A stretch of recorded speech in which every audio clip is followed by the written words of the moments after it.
Well, welcome to another episode Out of the Blank podcast. I'm here with Cass. Hey. Cass, tell me a little bit about yourself. And if you want, what do you do professionally? Right now, nothing. 2020 has been kind of a crazy year. I'm going through a divorce. I'm a domestic abuse survivor. And I've just been helping out my family because they've been hit by a COVID situation. They were working from home and I had to help take care of my brother and my grandparents. And it's just been a whirlwind of a year, but I've been very fortunate that I've had my parents to rely on. So it's a bit of a win-win situation. I went through a really bad situation, and then my parents were able to come in and help me, and in return, I was able to help them. Yeah, it seems like a lot of times when you go through something really hard, it seems like it's never going to end. And then there's just this thing, and then you're on the other side of it, and then you have a better perspective on everything that you had gone through. Oh, definitely. I thought things would never get better, and as crazy and shitty as 2020 has been, it's also been such a blessing. What would you say is like a good blessing you've taken out of it, besides maybe connecting with your family a little bit more, but stuff that you're starting to do in your own life? I reconnected with my best friend, Maeve, who's my co-host of the podcast. Whenever you're in a domestic abusive relationship, you tend to isolate yourself and you're being fed all these horrible, horrible things, and you tend to believe them. And so I believed I didn't have friends. Like, no one really cared about me, and it's all bullshit. It's all just lies you're being fed, but you buy into it. And literally, whenever I got away from the relationship, I sent her a text and I just said, I left him. And she picked up the phone, called me, tell me what happened, what's going on. And I just laid it all out for her. I didn't leave anything out because that's always been our relationship, is we're very honest with one another. And we lost that because I was hiding so much. And we reconnected, and that's what started the podcast, honestly, was just us reconnecting. We would have these phone calls, and it was two friends that just picked up right where they left off, just bullshitting and having fun. And that's been my biggest blessing, is just reconnecting with her. So a little bit about the podcast. What exactly is the podcast about? Like, besides just reconnecting with a friend, do you guys focus on specific topics, or is it literally just two friends getting together and people get to experience what that's like? Because you just said a major thing that a lot of people don't really realize. And it's kind of why I even started a podcast, was nobody's talking anymore. We talk through devices, but where's that connection, that feeling you get when you're with your friend? And next thing you know, you look at the clock like, dude, I was supposed to be home like 6 hours ago, man. Like, I had dinner in the oven. My house is probably burned down, but I mean, I'll even admit, my first episode was talking about the best places to take a shit.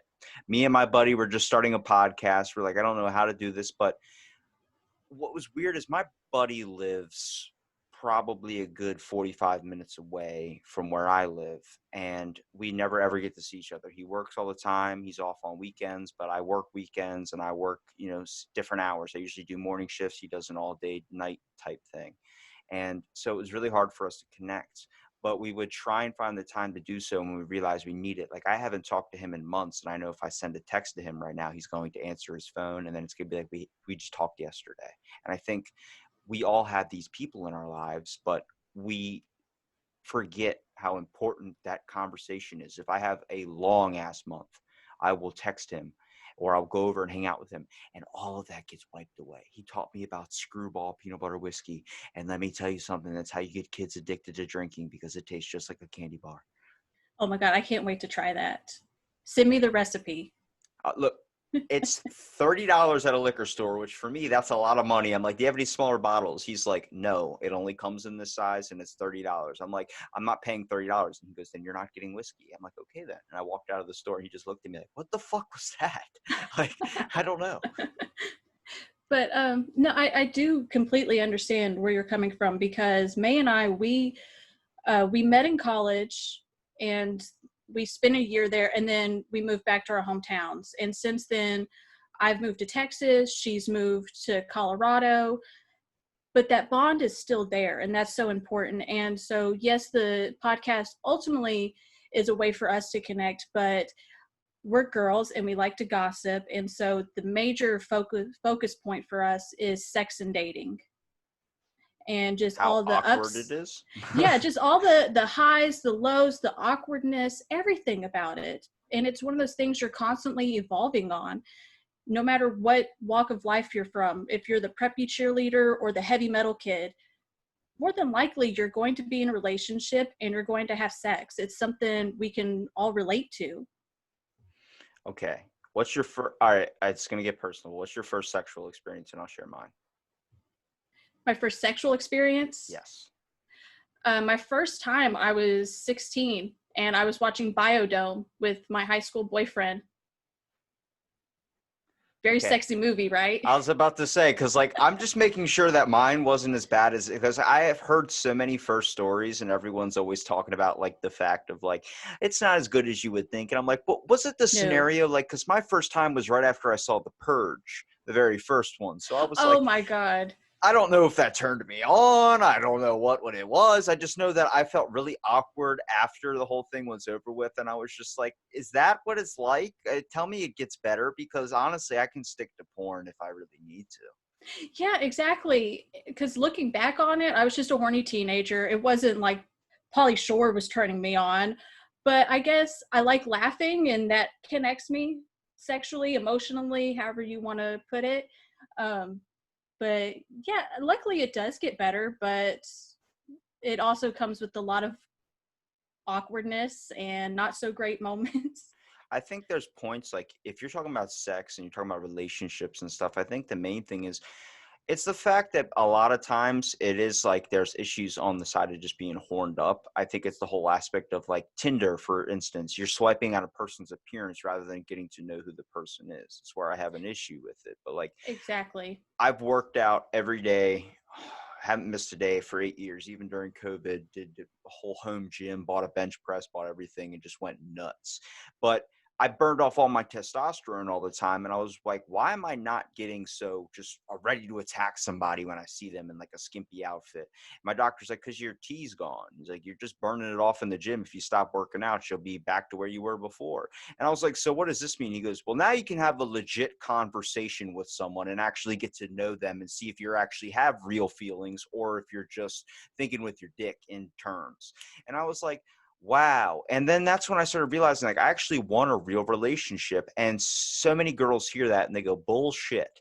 But then after a while of like texting back and forth, not hinting at anything, just saying, hey, I want to hang out, I want to catch a movie or something. And then that's literally what we do. We watch a movie.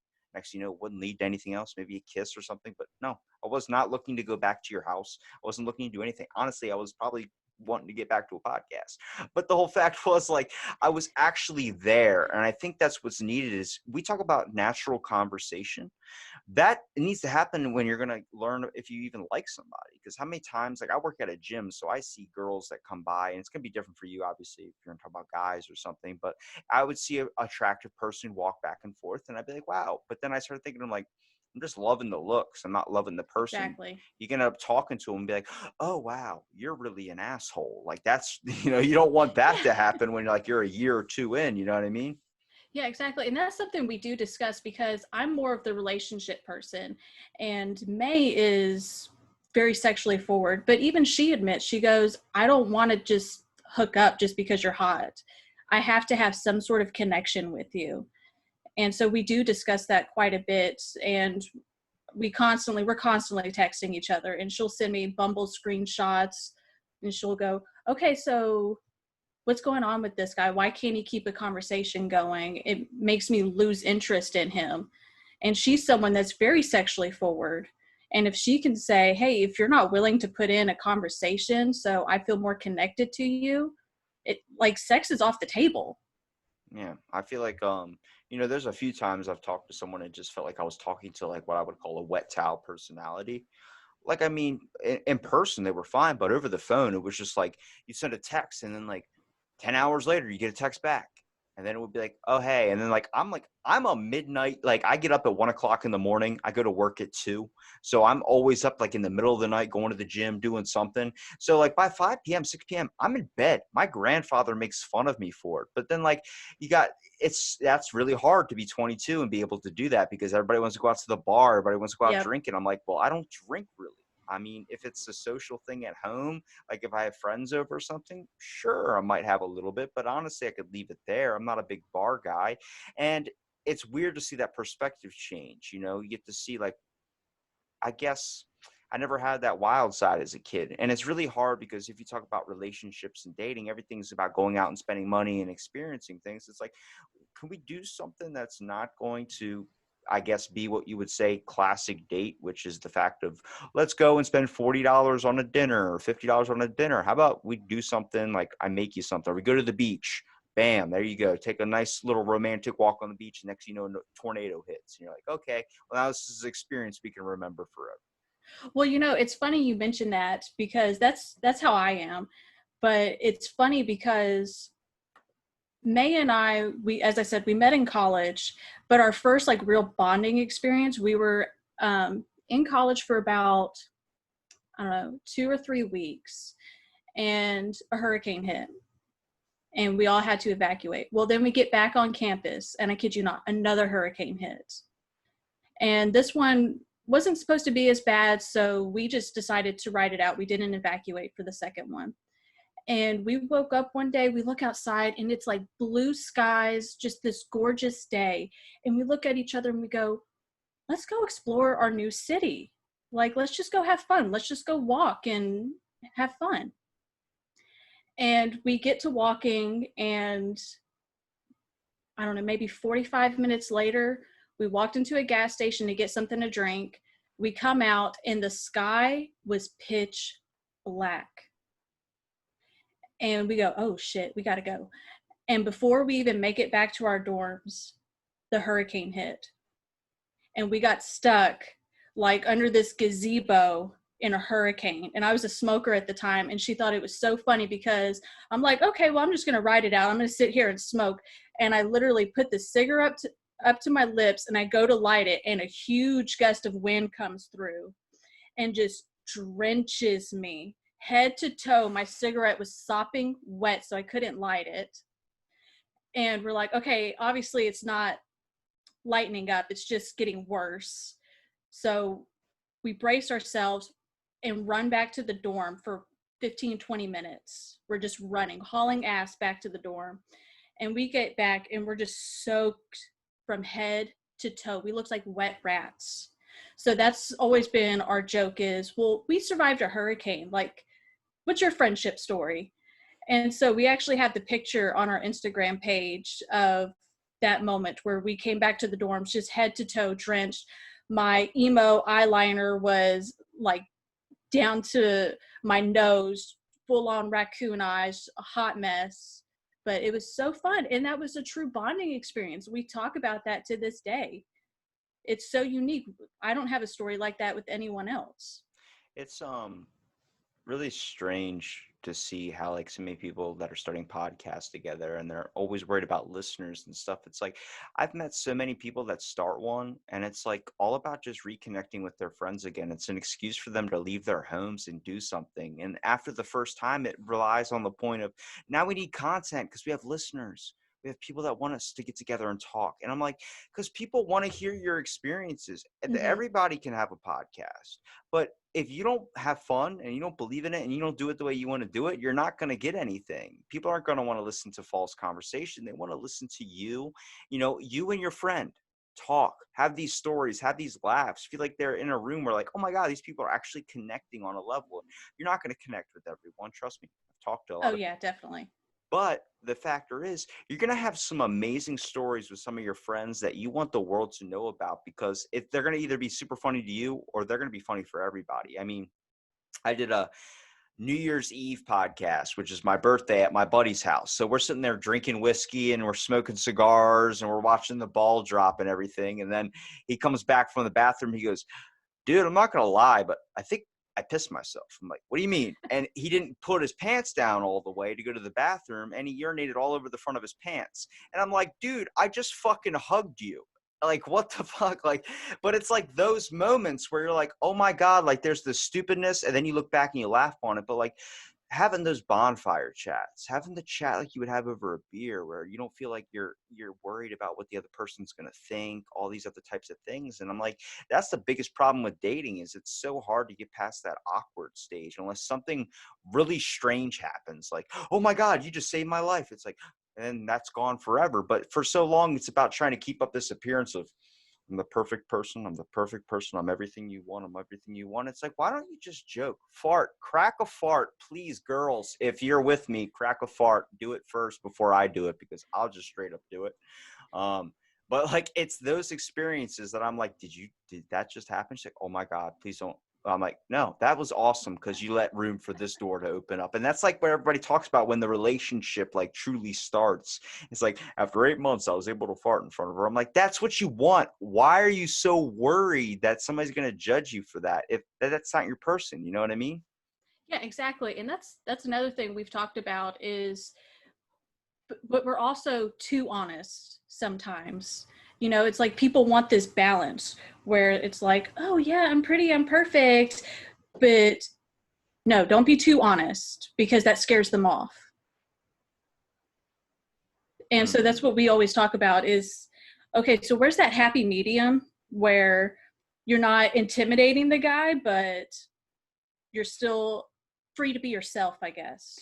I think a lot of what happened, what do you think the shift would be, in your opinion? What do you think the shift was where people stopped being in relationships? Because I see a benefit on two sides of this. It seems like when I was a kid, if your parents were divorced, it was like, oh, so sorry for you. But now it's like the norm. So I'm like, is that just because we're rushing too far into things? Or is it the fact of like, because I see it as a benefit on the aspect, if your parents are separated, they probably weren't meant to be together. I can tell you from experience, my parents had separated, and then they got back together, and they separated again. So it was like, fuck, whose fault is it here? But when dad's sleeping on the couch and nobody's chatting anymore, then it's a whole thing like, okay, maybe these weren't meant to be soulmates and they rushed into it, but then something happened, like I was born, and then that's the reason why it happened.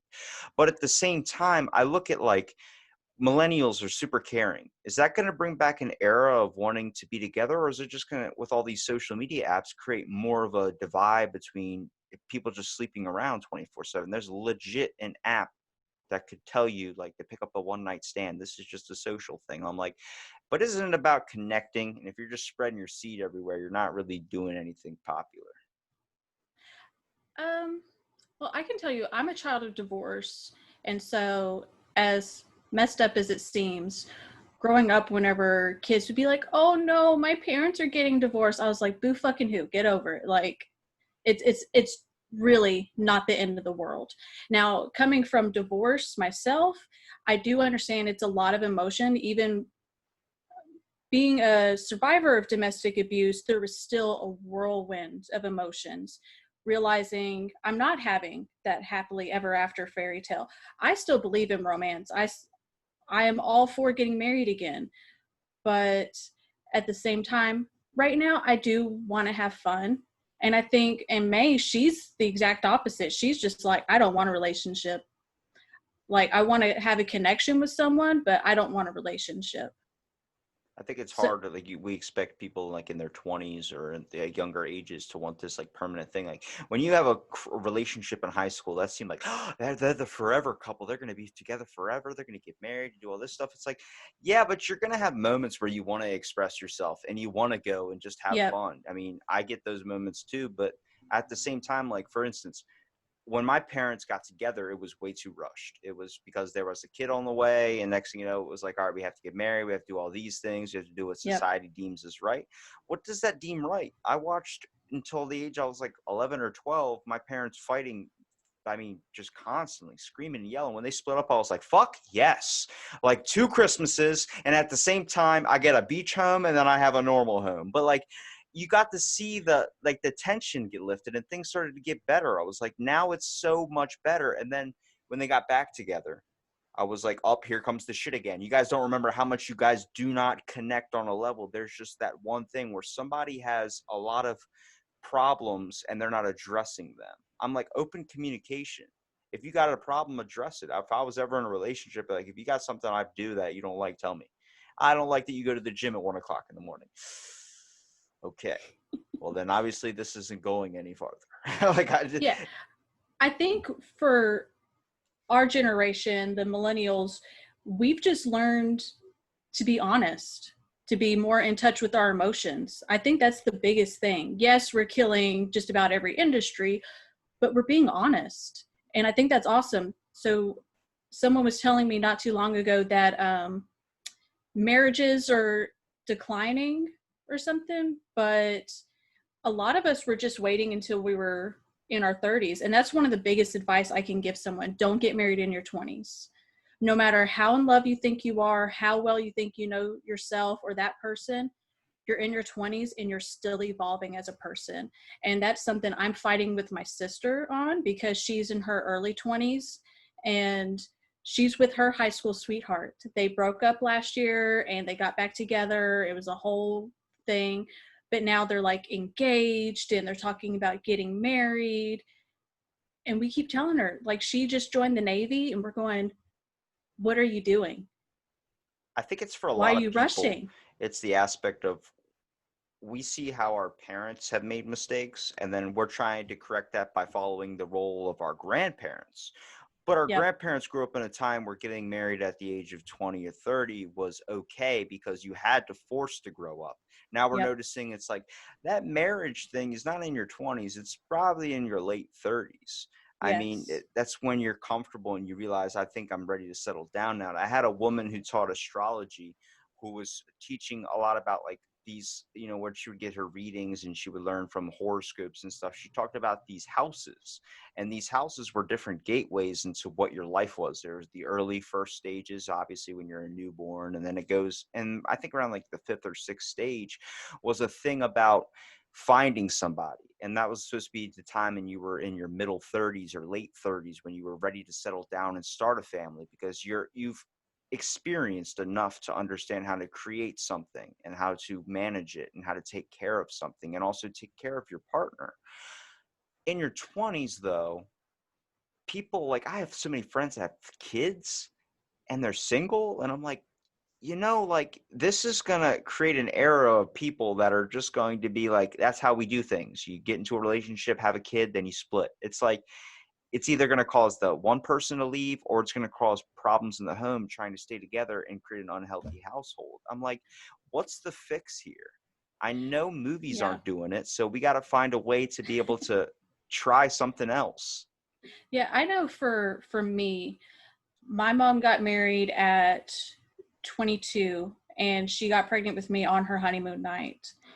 And by the time I was 3 or 4, my parents had split up, and she was a single mom with me, got remarried, had my sister, got divorced, got remarried, got divorced, and then had another kid with someone else and married him. And now so with me, she was 22. With my sister, she was 30. And then with my brother, she was 42. And it's so interesting to see the difference in all of us kids, because I'm the oldest. So I grew up watching her in and out of these relationships. And I was the person she really leaned on whenever she was going through all of this. And I had that maternal figure, gene, whatever you want to call it. So When I'm drunk, you're automatically, the one that's taking care of me. I got it. yes. And then I'm pissed off because I'm like, I just want to have a good time too. Pull my hair back. I got to throw up. Yeah, exactly. But that's me. And so I'm always looking to take care of everyone. And so growing up, I was also taking care of my mother while she was taking care of me. And I have all of my emotional baggage because of what I grew up with, just seeing her struggle with her own insecurities, her insecurities in her marriage. And then I see my sister kind of in between, because she saw my mom just grow up and be a strong, independent woman, but she also remembers the younger years when she was more insecure and unstable. And then my brother is just living the best life because the parents are together, they're stable, they're both at a point in their life where they have really great jobs. So where I didn't have dental insurance growing up, I didn't get braces, my brother gets braces, I didn't get to go to camp. Like, he's in a practically professional youth football team. It's so crazy. I see the difference between a woman having a baby so young and not knowing herself. And I'm not knocking young women who have children. That's their choice. And things happen. And no matter what, you're going to love that child. I know my mother loves me, but I do see a difference between the way I was raised and my mindset and my brother, who's 20 years younger, in his life, in his mindset. I Because even at always 10 years old, he has a completely different mindset than me. at around the time I was like 16 years old, my dad got a girlfriend and she had a kid when she was only like 16 years old. So my age. And I thought that was the coolest thing because now she's in her 30s and her daughter was my age and they were drinking, drinking a little bit of beer together, which I'm Mm-hmm. like, you're not 21, but if you're at the house and it's okay to drink a beer, I guess. So I'm like, all right, cool. But like to see that connection level, then I look at my dad who had a kid when he was 30. And I remember one time he told me, he's like, dude, I think you broke my rib. And we were playing football on the beach and he tossed it to me and I caught it and I ran and I shouldered him in the rib and he was out for a good couple days. And I'm like, damn, I never wanted to be old as a parent where, I couldn't play catch or do something. And then now that I'm in my 20s, my dad had a kid again. And, people mistake him. He tells me, he goes, I get mistaken all the time for this kid's grandfather. Yep. And I'm like, does that hurt? Like, do you feel like, he goes, no, because you know why? I feel better than I've ever felt in my whole entire life. And I feel like I'm in a better place where I can actually do things where back in the day when you were a kid, it was a struggle. And it was That's like, exactly what my mother says. wow, it's like that's really throws in a perspective because you don't want your body to be old where you can't do stuff with your kid. But if you're financially stable, if you're able to actually support and make sure the child's life is happy, who's to say when is the proper time? Yeah, exactly. And I do understand what you're saying because, like, my mom and I were really close. So, yeah, we're drinking buddies. Like, we have fun. And yes, my mother is older now, but she still hangs out with my brother. And she's actually in the best shape of her life. Whenever she was in her early 20s, like, she was drinking Cokes and eating donuts. Whenever she was pregnant with me, she gained, I think it was like 60 pounds or something like that because that's what she craved. She craved donuts with me. With my brother, she craved Thai fried rice. My mom craved fish food by Ben and Jerry's, and that's why I have a secret craving for that freaking ice cream. See, I think that's one of my theories in life because donuts are my weakness. And that just so happened to be what she was craving whenever she was pregnant with me. That's why I get obsessed with genealogy, like where we come from and like our experiences, the stuff that leads down to our genetics. Because Same. yes, genetics leads down such an amazing route to resemble like there's a picture of me, my long lost cousin, my brother, and then my mom. But me and my brother are half siblings. We're only connected through my mom. But there's a picture on Christmas Eve where I look like Tom Holland, and literally it's like you could tell, like people would point out like they look just like, side by side. Me and my brother, we really don't look alike. But then with our mom in the middle, you get to see the similarities and things that we picked up on. And I always loved hearing that, like, you look like you just have this characteristic, you have this characteristic. And then what brings me to tears is when my grandma, she's probably, by the time this might come out, probably isn't around anymore, um, is the fact of she lost her husband a long time ago when I was very, very little. But I'll be driving with her, at least back in the day, like a year ago or so, when she was in better condition. And I'd be listening to the Ink Spots or something old, a classic, something I like, Johnny Cash. Like, I would just hear her on a game and just want to listen to it 24/7. And she'd be like, you like this? I'm like, I love it. And then I would just start talking to her. She goes, you remind me, like, she would call me her husband. And I'm like, I'm not him. She goes, you just have so much of his stuff. Oh. And like hearing that, I was like, damn, like that's what I like to know is like, I really like, I understand why people have feuds with their family, why people have feuds with this, but I think no relationship should ever get so toxic where you're leaving information and you're hiding things from someone that deserves that know it. You know what I mean? Like in a relationship, for instance, when you're with somebody, secrets are secrets and you're going to express them when they come, but be open as much as possible about it, because if they truly are the person for you, they won't care about that. I watched my great grandfather, who was born in the 20s, watch my great grandmom, who they were married for 70 something years, die. And then a year later, he died. And I always say it's because of a heartbreak, because he was never the same after that, because he literally had someone where saddest moment was watching him cry at the funeral. But he literally looked at me, he goes, I literally have nothing left. And I'm like, wow, like I want something like that where Yeah, like that. why can't That's that be amazing. a thing anymore? That's just today, nowadays it's all about like, oh yep, we got over it, I dumped her, I'm on to something else. It's like, hang on a second, this was a priority, like this was the main thing, it was life or death when it came to this. And now it's like we're barely seeing relationships past 5 years, 6 years. We're seeing couples that have a kid together and they get divorced at the age of 20, and there are some that still work out there, but a lot of times they're afraid to mention that they're not happy. Oh yeah, and I think another big thing is we're so focused on appearances. You know, we live in this social media age where we only put the happy pictures on Facebook for everyone to see, and we care so much about living up to that expectation.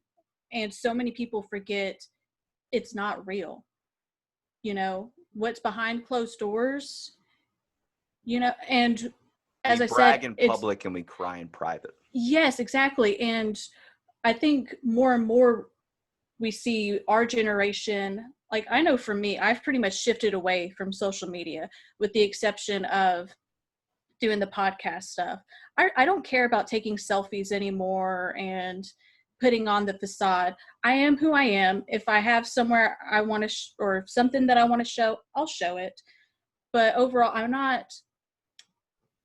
not into the whole fake persona anymore. And it gets really scary when you're posting something on social media to let people know that you're happy, or to let people know that this is going on. Like, what do you call it? Like, can't believe she did this. And then it's like a picture. It's like, why are you doing that? Why do you have to let everybody in on what the hell is going on in your life that is like an issue or something? Address it to the person. Like Yeah, exactly. I know so many people that break up with people because they have to put something on social media like, can you believe that she did this? Well, looks like I'll be doing this tonight. It's like, why are you looking for attention? Because if you need someone to talk to, then I recommend a friend or somebody near you that can let you know, like, hey, you need to think of it like this. Yeah, definitely. Whenever I left my soon-to-be ex-husband, um, I wanted it to be very private because I was just dealing with a lot, and I didn't need everyone going, "Hey, are you okay? Hey, are you okay? Hey, I'm going to send you a message. Check your messages. Like, let's talk." I don't want to talk right now. I want to be alone with my emotions and figure things out. But he had posted something on Facebook about, oh my God, just one of those cryptic, melodramatic, vague posts that's like, oh, I can't believe this is how 2020 is going. Because I left him the very beginning of 2020. So he was just like, oh, I can't believe this is how my 2020 is starting. So then next thing I know, I'm being bombarded. And I had to tell people, and then they're going, oh, well, you're going to get back together with him? And it hurt more. Instead of just leaving me alone to heal and collect my thoughts, I had to respond to these people. And eventually I just had to shut off my phone because I needed my time. And I think that's what a lot of people forget. It's social media is one of the greatest blessings. It's also one of the greatest curses, to me anyways, It's because because we turn it into a toxin. Exactly. We don't do things the appropriate way. As it's, I always said, if they made a gene chip to install in the back of your head, guys would just be downloading porn into the back of their head. At least I would. The first thing, instead of using it to develop a new language or maybe understand something, we would use it into our. I mean, it gets nice the way we think about it. Like, hey, we can use the internet to do this. We can connect to each other. We would have never met in our entire lives. And then, but what do mostly people do it for? Facebook posting, Yep. marketplace, whatever it is. And it's like, are you using it for the right reasons? Because we're really just making a dumb society by just complaining about everything and not changing anything. And Exactly. like I said, it gets tough when you're looking at relationships too, because the factor of like, should they be together if they're never going to be happy? And I see it all the time on Facebook, people complaining about this. Can't believe she did this. Can't believe he did this. Can't believe. I'm like, talk about the shit to your person. Like, why is it that, like, I'm always so open about stuff. And honestly, if you listen to my Yeah, podcast, exactly. I'll tell you And anything. yeah, that's exactly how I am. Like I started right off the bat on this podcast. Hey, I'm a domestic abuse survivor. I feel no reason to hide it. And that's something I want to connect with people about, because I want someone to go, hey, I was in a similar situation. I don't have anyone to talk to, but I can listen to this person and know that I'm not alone, because I didn't have that. And I want to connect with people, whether it's about sex and dating, whether it's about toxic relationships. I just want to build a better place where people know that they're not alone. And be afraid to show anything. You don't want people to Exactly. be afraid. If I could ask, what about the domestic thing happened? Exactly. Without saying anything you don't want to share. Obviously, if you don't want to share, don't share. Right. Well, we had known each other since high school, and it was just one of those things, wrong place, wrong time. It never worked out. And then whenever we were in our early 20s, we reconnected through social media. How ironic. Um, and at first it was great. It was just like, oh my God, I can't believe we're finally together. We're going to make it work. And he had a lot of baggage, but it was nothing I really thought too much into. I'm like, we all have baggage. We all have our moments, right? Well, then right after we got married, things started changing. We were together for 4 years before we got together, or we got married. And that's whenever he started getting really, really toxic. It started out slow, like really slowly. He started with like name calling. He would get really mad and he'd be like, are you so fucking stupid? How can you do this? Just really small things like that. And I would tell myself he was just really mad in that moment, right? Because we all say things whenever we're upset, we're mad, whatever. We all say stupid things. But over the 4 years, it kept progressing more and more and more. And towards the end of our marriage, it had become physical. And so it had started out with, again, are you so fucking stupid? And then like shove me. And then it became throwing things at me, pushing me around. And it accumulated in one day. He got so mad and he would not leave me alone. And I kept apologizing. He would not leave me alone. He was pushing me around. He was throwing things at me. And he finally started to calm down. But at that point, when I had been yelled at and berated and picked on for hours, I didn't want to be around him. I was so upset. And he kept coming towards me to try to hug me, because that's what he would do. He would get so mad. Oh, you're so fucking stupid. Shove me, but then turn around and be And like, what sucks oh, is it's like you forgive it. Like, I have had people in my life where it's like you get into a super huge argument, and then like a minute later you miss them. You're like, why the fuck do I miss that? They got this yeah, weird thing in their personality that's like you're yeah, hooked. exactly. And so he would turn around and he would like always be affectionate. Oh, I'm so sorry. I'm calm now. I didn't mean to get that bad. Hug me. And that day I said, I don't want you near me. And every time he'd come and step close to me to try to bring me in for a hug, I'd step away. And that made him snap. And he grabbed me, pulled me into him, and I was trying to push him away. So my hands were like in between my chest and his chest. And he just bear hugged me. And I fell backwards. And he has my arms pinned between us, so I can't brace myself for impact or try to keep from falling. So I fell backwards, full on, took the impact and hit the back of my head really hard. And I start crying and I say, get off of me. And he's kneeling above me at that point, and he just looks down at me, and I see it just snap in him. And it's crazy because I thought I was going to die that day, because he just looks down at me, his eyes turn pitch black, and he starts to strangle me. And physically, I was fine. Like, after that incident, I didn't have bruises. I had a sore throat for a couple of days, but nothing permanent. Nothing that made people Is go, this guy in jail at all? Nope.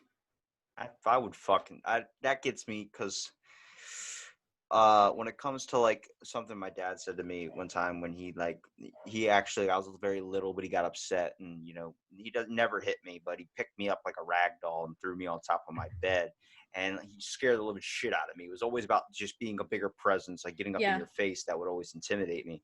And he sat down with me like an hour or two later. He goes, "Did I scare you?" I said, "Yeah." He goes, "I never ever want you to be scared around me."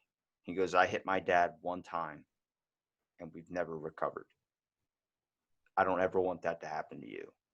And I used to hear stories of my grandfather. If you met my grandfather, he's just like me. He's comedic. He tries his best to always be like, smiling, always, "Hey, buddy, how's it going?" Like, he's intimidating because he's like 6'5", and he has like the hand the size of a football, I would say. He used to box. He has all these old boxing rings on his hands, and everyone his name's Rocky. So I just Oh, that's fun. Yeah. But at the dinner table, he's always intimidating, like sitting there with his arms crossed, and like he wouldn't say a word. He cracks crab shells in between his pinky and his other finger. Like, oh my God. Cracks them like that, and he breaks them with his hands and stuff. And he used to like hit on my dad all the time, pick him up, throw him through walls and stuff, where my dad would just be scared even until he was in his 20s. And my dad stepped up to him one time and hit him. He didn't feel it, just looked at him, and they never recovered from that. And it wasn't until like my dad was in his 40s till they started saying "I love you" to each other. So that was like rough. And I was like, I don't ever want to get to the point where somebody's scared of it being in a room with me.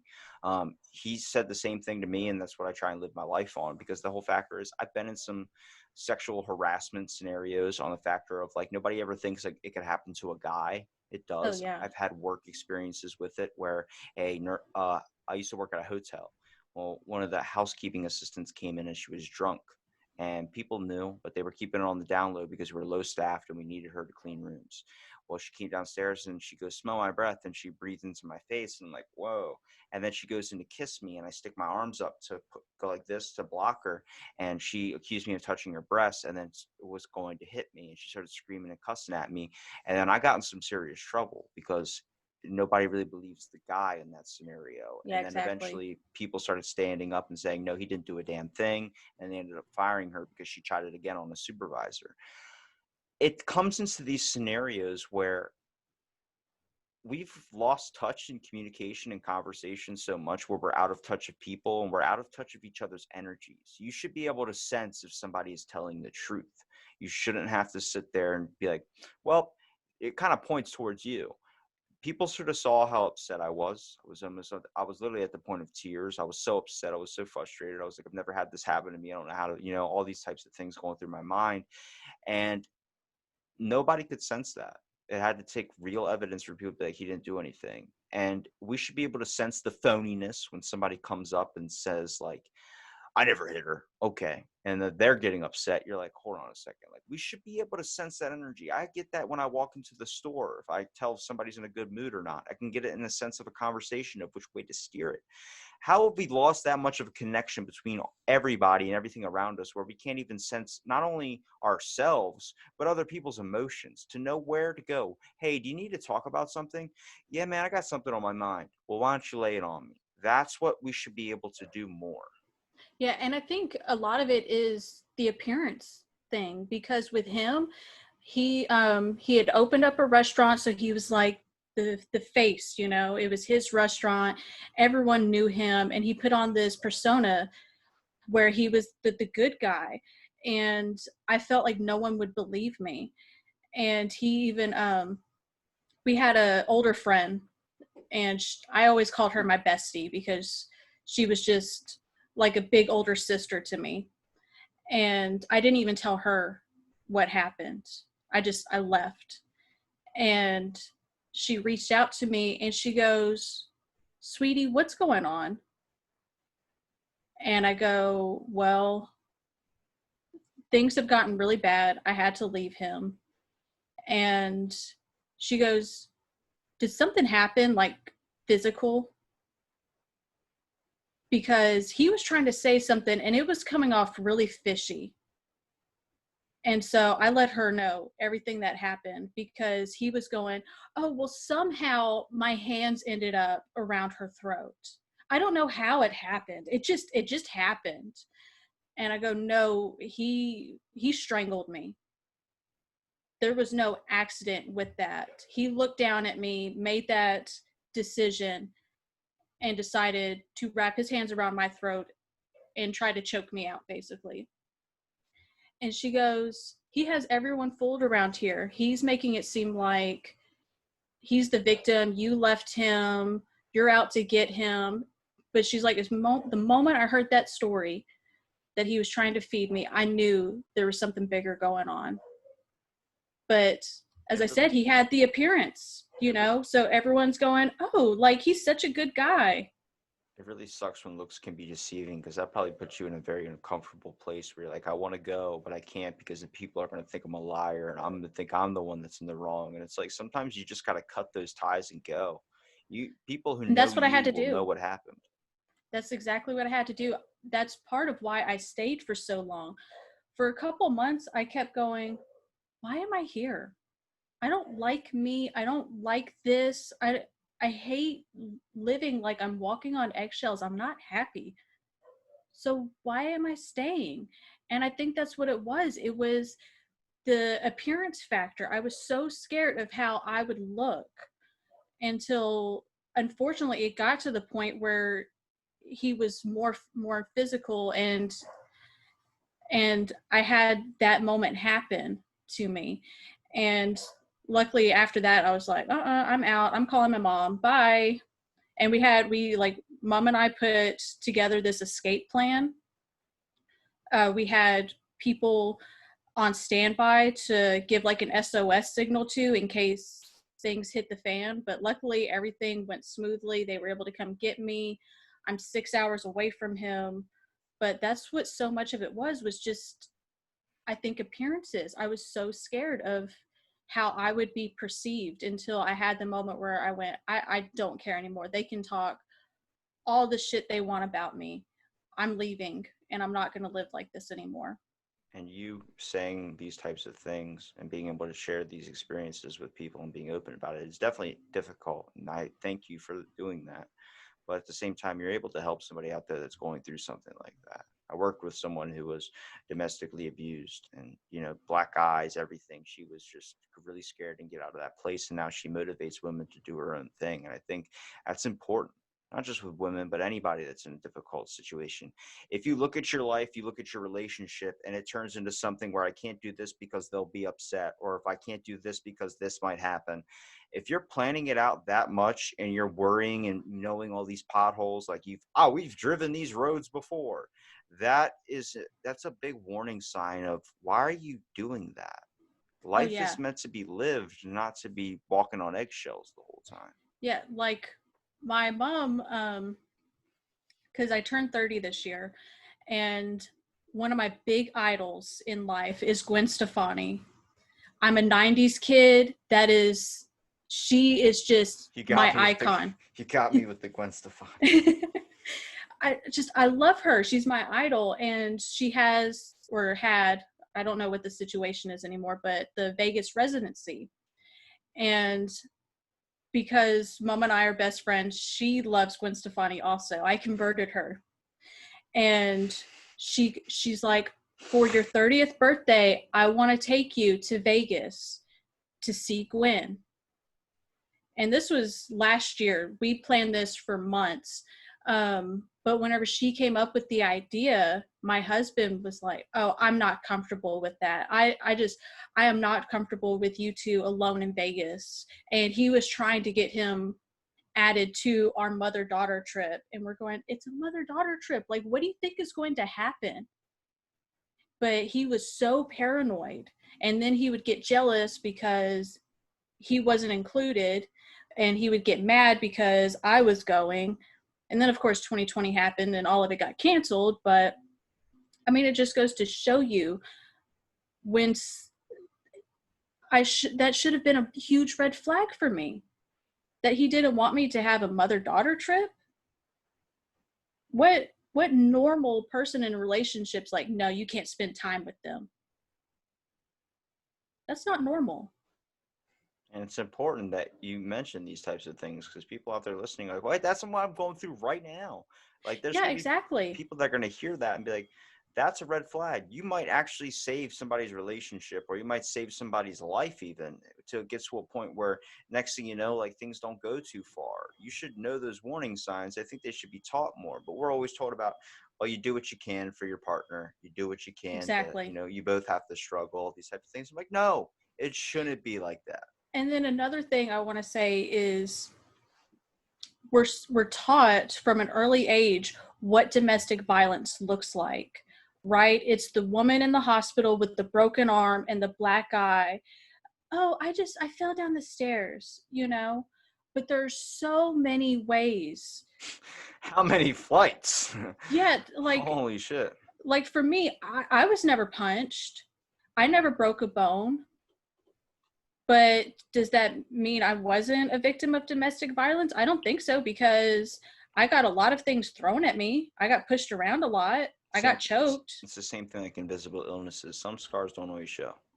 Exactly. And I think he was very mindful of that, because it's so weird, because I would see him look around the room for things to throw at me. Like, it was really methodical. Like, This isn't oh, that heavy. yeah, exactly. But then I was in fear, because I was always thinking, okay, so what if the next time he gets really mad and he just like throws a stapler at me, just something that's really heavy, because we had like a heavy duty stapler at our work. And I just thought, oh God, he's going to like throw that at me, and it's going to hit me in the head, and that's how I'm going to die. That's a fun story. You can choose to live in fear, or you can choose to be happy. I mean, what's the cost? And first of all, that perspective gets warped a lot of the times when you're involved in something like that. Exactly. And that's literally what it came down to. Am I going to live in fear, or am I going to get out and find my happiness? Because it messed with me, mind, body, and soul. There's so much I've had to come to terms with. There's so much I realized I let myself go. Like, I mean, that person that I used to be, that I loved, was no longer there. There were like little traces of her here and there, but overall, she was pretty much gone. And I had to find her again. So it's been a whole journey of just connecting with myself, acknowledging everything, and learning to be me again, which is something I don't think people really talk about either. Is